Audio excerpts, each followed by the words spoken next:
il faut faire plus d'efforts que pour vivre en abondance. Je parle de la pauvreté de nourriture. Ouais. Il faut tellement d'efforts.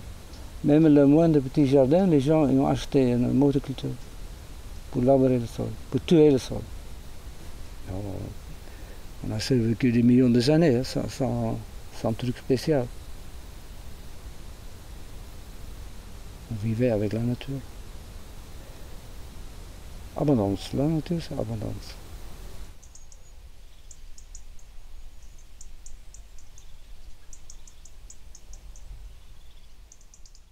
Cette idée vient de Ruth Stout, une américaine, qui a regardé dans la nature et dit on ne laboure pas et pourtant ça pousse. Pourquoi nous devons labourer?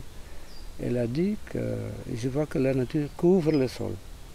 Donc elle a commencé à couvrir le sol avec 30 cm de foin. Et donc elle n'a pas touché le sol, elle couvre uniquement. Elle a posé les pommes de terre sur l'herbe et couvert ensuite avec de l'herbe. Et ça marchait très bien. D'accord. Donc ce livre que j'ai lu, ça m'a donné aussi une idée. Parce qu'ici j'ai vu que sur les arbres morts poussent des jeunes sapins. Sur les arbres morts et pas à côté. Donc tu as observé la nature, Ouais. tout simplement. Un peu, oui.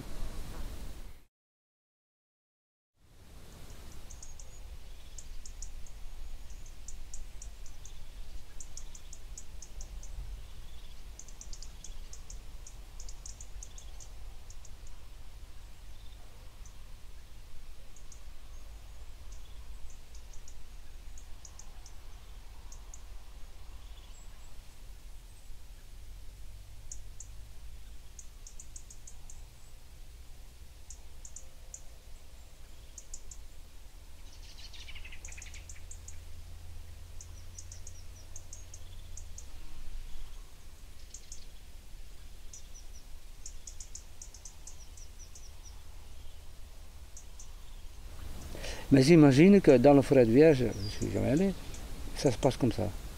Des arbres tombent à la fin de vie, avec les branches qui peut-être qui vont craquer, les feuilles aussi, et ça se couvre. Et ça continue, ça continue. C'est l'arbre qui est tombé et il y a des autres qui poussent, sans intervention humaine. Et ça donne des buts naturellement. Donc tu essayes d'imiter la nature. Ouais. Alors là, il y a quelque chose de génial à montrer.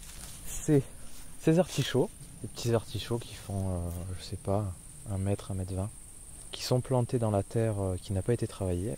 Donc là, c'est juste de l'argile en fait. Voilà. C'est juste de l'argile là. Donc voilà, ils font 1 mètre, 1,20 m. Ok. Et là, les espèces d'arbres qu'on a là. Et là, c'est les artichauts, les mêmes artichauts, mais plantés dans les buts. Voilà. Donc ça fait des forêts, j'avais jamais vu ça. Donc c'est clair et net que qu'il y a une sacrée différence entre ça et ça. Autour de chez toi, c'est que de l'argile très dure, Ouais. pas aérée du tout. Non. C'est une argile jaune compacte. En été, c'est du béton. Mais je peux vous dire qu'en 6 mois, vous avez un terreau avec cette méthode à la surface.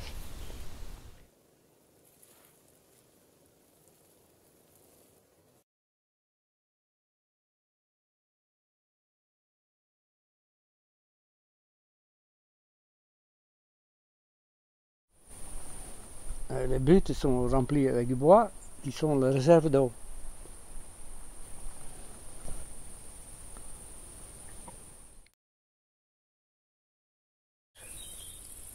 C'est bien.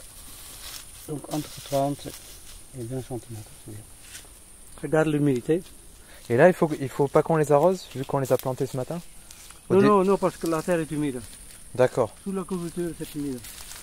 Là-bas, c'était pas humide, donc là, j'ai arrosé. D'accord.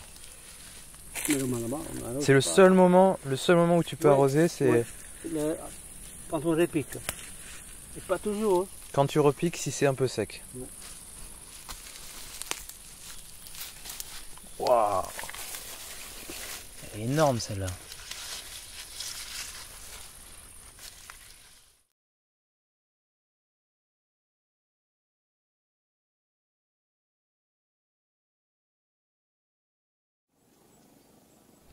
En 6 heures, on fait une butte qui dure 20 ans.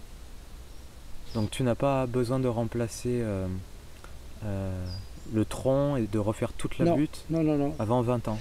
avant 20 ans. Il y a juste la couverture végétale que Yes, tu à changes. entretenir. Ouais. Et, il faut que ça garde entre 20 et 30 cm d'épaisseur. Tu utilises un peu ce que tu as sous la main en fait.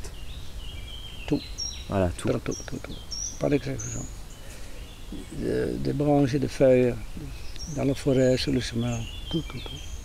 Déchets de cuisine, végétal. Tout est utilisable, il n'y a pas d'exception. Seule exception, Les agrumes. les agrumes. La seule exception. Ouais, parce qu'ils freinent la décomposition.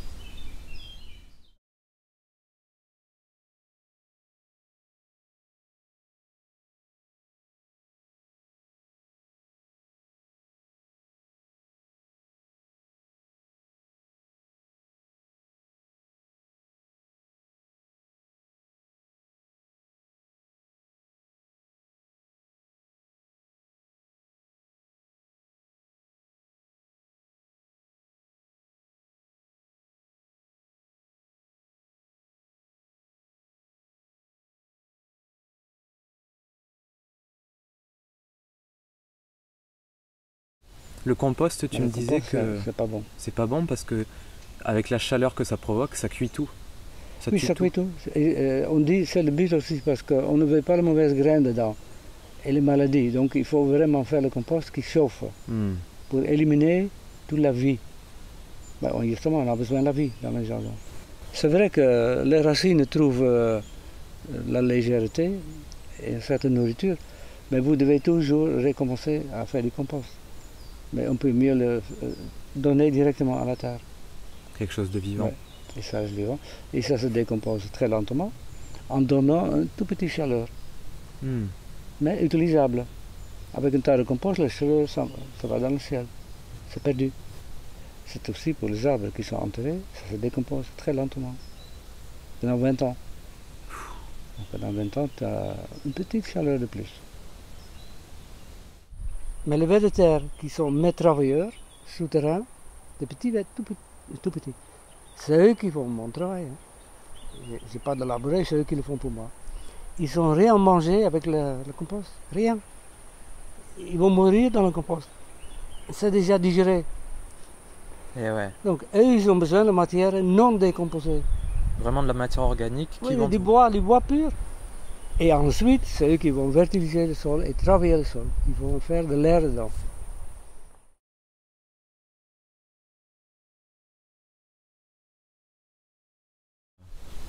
Bien sûr, il n'y a pas d'engrais.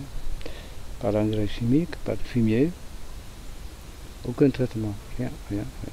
Ni pour protéger les plantes quand ils sont sortis du sol, rien. Wow.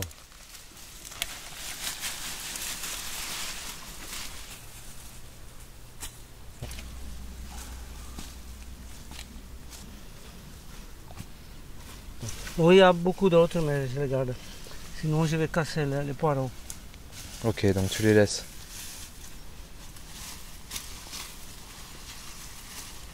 Donc étant donné que tu laisses des pommes de terre, les pommes de terre elles vont ça va repartir en plante. Ah, mais donc, même si j'arrache tout, hein, ils vont revenir. Il y a toujours une petite racine qui reste. Puisque je ne laboure pas, donc il y a toujours pommes de terre. Même en plein hiver. Ah oui, c'est l'avantage de ne pas labourer ça. Il ne faut pas labourer. La nature ne laboure pas. Non.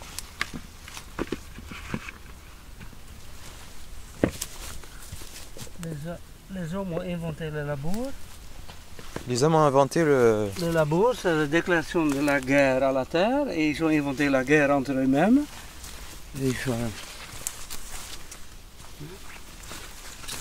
C'est l'espèce le plus dangereuse de la planète.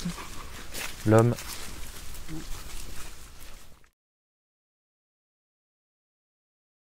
quand on observe un but, il y a toute une vie. Il y a énormément d'insectes, je ne connais pas tous les noms, hein, des micro-organismes. Mais c'est très vivant. Et tu vas t'imaginer, maintenant tu viens avec un grand engin, lourd, et avec des grands couteaux, il va tout pulvériser. Tu vas vraiment tout tuer, tout. Il ne reste rien de vivant. Et c'est ça, donc. Et la vie, c'est ça qui est la nourriture pour les plantes. Ouais. Donc on va tout casser, et après, oui, il n'y a plus rien, bon. Et on va donner le fumier des animaux. Il y a un peu de vie dedans, dans le fumier. Donc ils ont redonné la vie artificiellement, parce qu'ils sont le tués avant. Ils Ouais. ne tuaient pas la vie. C'est plus simple. Oui. Et ouais. Oui, mais quand on tourne par la terre est trop dure. Oui, la terre est trop dure, oui. Mais, couvre la terre uniquement. Il est toujours souple. Ouais. Oui, mais si on n'a pas le tracteur, on ne peut pas nourrir. Si on n'a pas de tracteur. Population. Si on n'a pas de tracteur, on ne peut pas nourrir le monde. Mais c'est pas vrai. Non. Une petite parcelle transformée en paradis produit beaucoup plus qu'une grande parcelle agricole. Ah ouais.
Et autre chose, si tu laboures pas, il y a des plantes, plein de plantes que tu n'as pas besoin de replanter, qui repoussent toutes seules.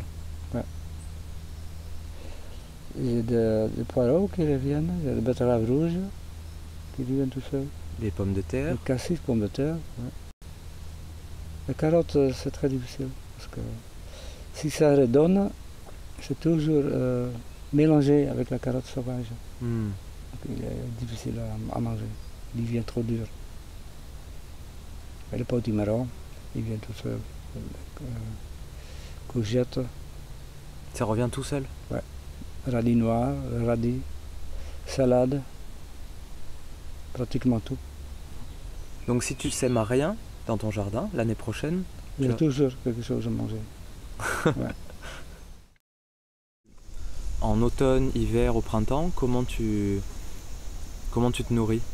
Ton jardin te donne toute l'année. Et donc toute l'année, les pommes de terre sont aussi en plein hiver.